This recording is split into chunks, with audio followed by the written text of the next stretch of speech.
Hello বন্ধুরা, good morning. কেমন আছো তোমরা? আশা করি ভালো আছো। প্রতিদিনের মতো নিয়ে চলে আসলাম আমার সকালের ব্রেকফাস্ট। আমাদেরকে ব্রেকফাস্ট করে নিয়েছো তোমরা? না হলে অবশ্যই করে নেবে। দেখো আজকে আমি ব্রেকফাস্টে কী নিয়ে চলে এসেছি।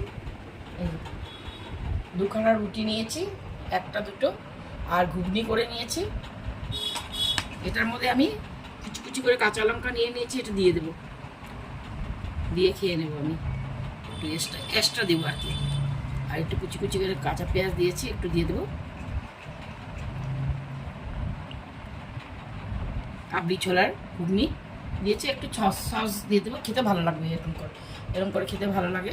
এক্সট্রা একটু সস নিয়ে নিই, সামান্য, বেশি ভালো লাগবে না তাই বলে একটু দিয়ে দিলাম একটু সস।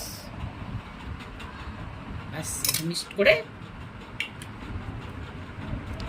খেয়ে নেব। দেখো বন্ধুরা, আমার আমার এটা কেমন হয়েছে দেখো সকালের ব্রেকফাস্টটা। তোমরা সুস্থ থাকবে, সবল থাকবে, ভালো থাকবে। পরে আবার তোমাদের সাথে দেখা হবে বন্ধুরা। Bye bye.